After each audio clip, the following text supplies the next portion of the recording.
I'm so glad you're here. If you're watching this video, please like and subscribe to my channel and tell me in the comments where you're listening to my story from. I want to know how far it's traveled. My name is Benedetta and I'm 80 years old. 3 months ago, I was sitting in my own living room, the same room where I'd raised 4 children, celebrated 57 wedding anniversaries, and mourned my husband's death just 8 months earlier, when my daughter-in-law Sandra looked me straight in the eye and said, "Face it, Benedetta, you're too old to live alone. We've already found you a nice nursing home." Nice nursing home. As if there was such a thing. What she didn't know was that I'd been standing outside the kitchen door 5 minutes earlier, listening to her and my son Roberto discuss how much my house would sell for. "At least 400,000, she'd whispered excitedly. "Maybe more with this market." And her savings account. God, she's been hoarding money for decades. Roberto, my Roberto, the baby I'd carried for 9 months, the toddler I'd walked to school every day, the teenager I'd worked double shift to send to college, just nodded along. "She'll never know the difference," he said. "Once she's in the home, we can handle everything." I stood there in my own hallway, in the house my husband Alfredo and I had built with our own hands 40 years ago, and realized that my son was planning to steal my entire life. Not just my money, not just my house, my independence, my dignity, my choice. That's when something inside me, something I thought had died with Alfredo, came roaring back to life. They thought I was a helpless old woman, a burden, someone to be managed and controlled, and tucked away where I couldn't embarrass them anymore. They saw wrinkles and gray hair, and assumed there was nothing left inside worth respecting. They were about to learn how wrong they were. But let me back up, because this story doesn't start with their betrayal. It starts with my love. My stupid, boundless, unconditional love for a family that saw me as nothing more than a bank account with legs. 3 years ago, when Alfredo was diagnosed with lung cancer, Roberto and Sandra stepped up. Or at least, that's what I thought at the time. Sandra would come by every Tuesday with homemade soup. Roberto would handle our bills, saying, "Don't worry about the stuff, Mommy. You have enough to deal with." They'd take turns driving us to doctor appointments, sitting in waiting rooms, holding my hand during the worst news. When Alfredo died last February, they were rocks. Sandra organized a funeral while I could barely function. Roberto handled the paperwork, the insurance claims, the endless bureaucracy of death. They never asked for a penny in return. I was so grateful that when Sandra mentioned they were having trouble with their mortgage, I wrote them a check for $15,000 without hesitation. When Roberto's business hit a rough patch 6 months later, I gave him another $20,000. "It's just temporary," he promised, "until we get back on our feet." The house always smelled like Sandra's perfume now, that sickly sweet vanilla scent that clung to everything. She'd rearrange my furniture, "to make it easier for you to get around," she'd say. But somehow my favorite chair always ended up facing away from the window where I liked to watch the birds. Small things started disappearing. My grandmother's silver tea set, Alfredo's watch collection.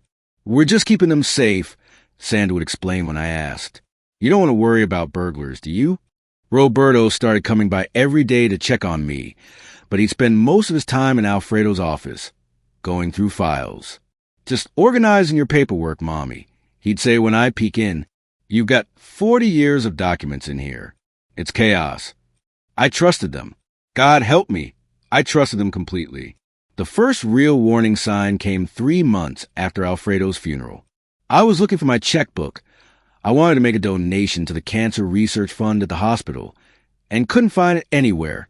When I asked Roberto, he said, "Oh, I've been keeping track of that for you. You know how you forget things sometimes."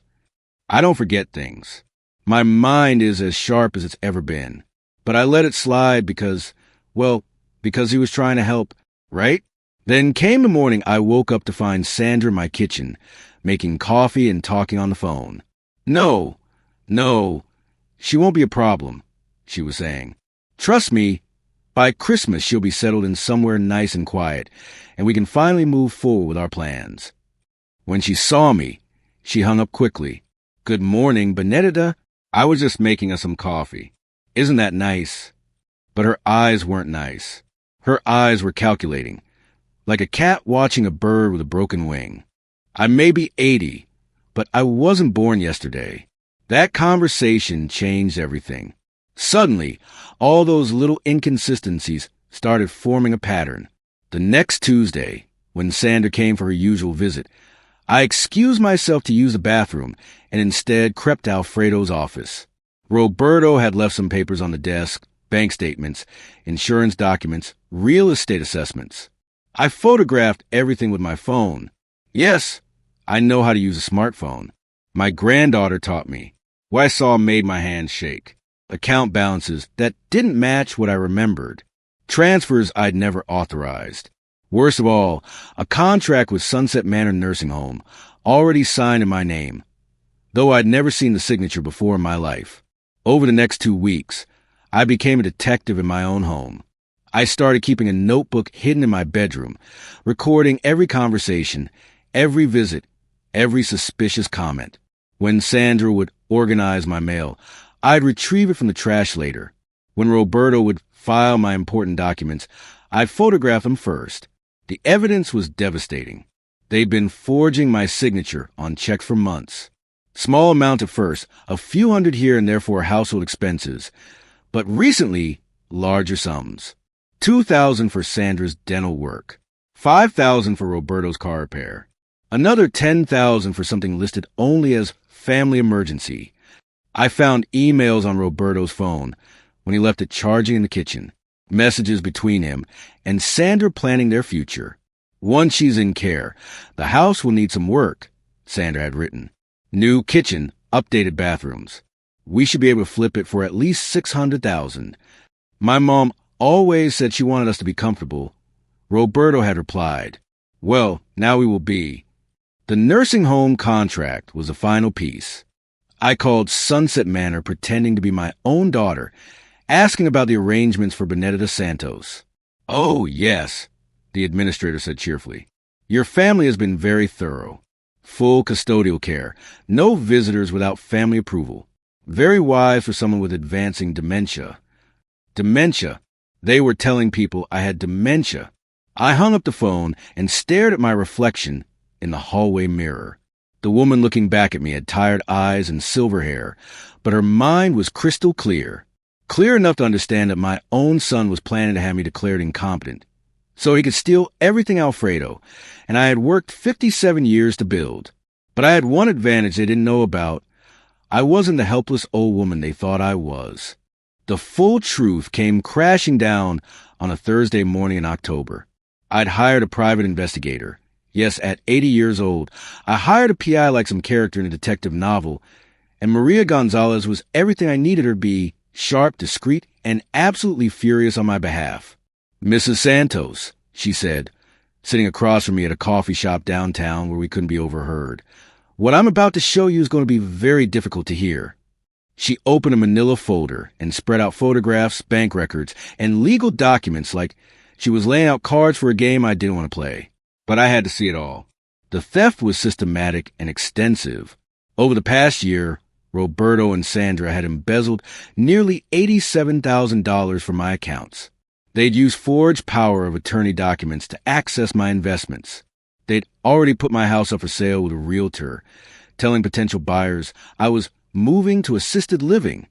But that wasn't the worst part. The worst part was the medical fraud. They'd been paying Dr. Richardson, my own doctor, the man who treated Alfredo during his illness, to falsify my medical records. According to the official documents, I was suffering from progressive cognitive decline and increasing episodes of confusion and disorientation. Dr. Richardson has been writing prescriptions for medications you've never taken, Maria explained, her voice tight with anger. Medications that would actually cause the symptoms they're claiming you have. If you've been taking them, you really would be confused and disoriented. They weren't just stealing my money. They were trying to steal my mind. The nursing home contract wasn't just about getting me out of the way. It was about having me declared legally incompetent so they could take complete control of my finances. Under the terms they negotiated, I would have no say in my own care, no access to my own money, and no right to leave. There's more, Maria said quietly, and handed me a transcript of recorded phone calls. They'd been planning this for over a year, since before Alfredo even died. Roberto had been researching elder care options while I was sitting by my dying husband's bedside. In one conversation, Sandra laughed about how easy it was to manipulate me. She's so desperate for family around her, she'd told Roberto. Just bring her some soup and she'll sign anything. The old bat has no idea how much money she actually has. Roberto had replied, Dad kept her completely in the dark about their investments. She thinks they're middle class, but they're sitting on almost $2 million. $2 million. Alfredo had been more successful with his construction business than I'd ever realized, and he'd invested wisely for decades. All those times he'd told me not to worry about money, that we were comfortable, he'd been protecting a small fortune. A fortune my son was stealing piece by piece while planning to have me locked away. I closed the folder and looked at Maria. What are my options? She smiled for the first time since I'd met her. Mrs. Santos, you have more options than they know. And frankly, watching you use them is going to be the highlight of my career. And you, what would you do in this person's place? I would love to hear your opinion. So please share it with me in the comments. I spent the next 3 weeks planning my counterattack with the precision of a military campaign. Maria introduced me to an excellent attorney, James Mackenzie, who specialized in elder fraud. Your case is ironclad, he told me. But if you want maximum impact, we need to be strategic about timing. Here's what they didn't know. I've been secretly transferring money to a new account at a different bank. Small amounts, nothing that would trigger their attention, but enough to ensure I had resources they couldn't touch. I also opened a safety deposit box where I stored copies of all evidence, including Maria's investigation files. The house was the key to everything. Roberto and Sandra had already scheduled a closing date with their buyer, a lovely young couple with twins who had no idea they were part of a fraud scheme. But the house was still in my name, and only I could legally sell it. My plan had 3 phases. Phase 1, the sting. I would pretend to go along with their nursing home plan, signing whatever papers they put in front of me. But Maria had arranged for everything to be witnessed by a forensic handwriting expert who would later testify that my signatures were forged. Phase 2, the exposure. On the day they planned to move me to Sunset Manor, I would instead be meeting with FBI agents who specialized in elder fraud. Maria had already contacted them, and they were very interested in my case. Phase 3, the justice. While Roberto and Sandra thought I was safely locked away, I would be filing criminal charges, civil lawsuits, and, my personal favorite, showing up at their house with a sheriff's deputy to reclaim my stolen property. But I wanted more than just legal victory. I wanted them to experience the humiliation and helplessness they'd planned for me.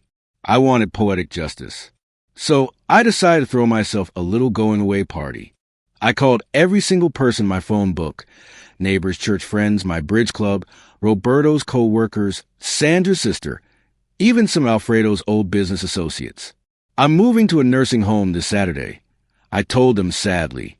Roberto and Sandra have been so helpful, but they insist it's for the best.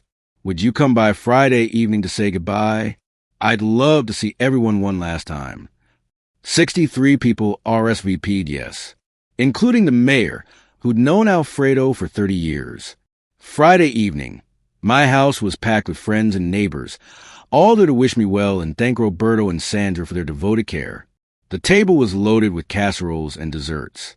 Everyone was praising my son and daughter-in-law for their sacrifice and dedication. Roberto and Sandra were glowing, accepting all the compliments and sympathy. It's so hard, Sandra kept saying, dabbing at her eyes with tissue. But we just want what's best for Mom. At exactly 7 o'clock, there was a knock at the door. The FBI agents were exactly what I'd ordered from Central Casting. Serious, professional, and completely unimpressed by Roberto's attempts to charm them. Special Agent Torres introduced himself to the roomful of shock party guests, while Agent Chen began photographing the evidence I prepared. Roberto Santos and Sandra Santos, Agent Torres announced. You're under arrest for elder fraud, forgery, and conspiracy to commit identity theft. The room went dead silent. You could have heard a pin drop on my hardwood floors. There must be some mistake. Roberto stammered, but his face had gone completely white. "We've been taking care of my mother. We would never—" "Sir, we have extensive documentation of your fraudulent activities," Agent Chen interrupted, holding up a folder thick enough to stop a bullet, "including recorded phone conversations, forged documents, and falsified medical records." Sandra started crying. Real tears this time, not the crocodile tears she'd been shedding all evening. "Benedetta, tell them we were just trying to help you." I stood up slowly, using my walking cane for support. The same cane Roberto had insisted I needed even though my legs were perfectly strong. The room full of friends and neighbors turned to look at me, waiting for me to defend my devoted family. Instead, I smiled. "Help me?" I said, my voice carrying clearly through the suddenly quiet room. "You mean help yourselves to my bank account? Help yourselves to my house? Help yourselves to my freedom?" I walked to the mantel and picked up the folder Maria had prepared. Copies of every piece of evidence, organized and labeled. "Roberto, you stole $87,000 from my accounts. Sandra, you forged my signature on legal documents. Together, you bribed my doctor to falsify medical records so you could have me declared incompetent." The gasps from my guests were audible. Mrs. Patterson from next door actually said, "Oh my God," out loud. "You planned to lock me in a nursing home where I'd have no visitors, no access to my own money, and no way to fight back." I continued, my voice getting stronger with each word. "You thought I was a helpless old woman who would just quietly disappear, so you could steal everything my husband and I worked our entire lives to build." Roberto tried one more time. "Mommy, you're confused. You don't understand." "I understand perfectly." I cut him off. "I understand that you've been planning this since before your father died. I understand that you laughed about manipulating me. And I understand that you're not my son anymore. My son would never have treated his mother like a mark in a con game." Agent Torres stepped forward with the handcuffs. "You have the right to remain silent." As they read Roberto and Sandra their rights, I looked around the room at all the people who'd come to say goodbye to poor, confused Benedetta Santos. Their faces showed shock, anger, and something else. Respect. Father Martinez from my church spoke first. "Benedetta, is there anything we can do to help?" "Actually, yes," I said, pulling out my phone. "Would someone mind calling the newspaper? I think this story might interest them."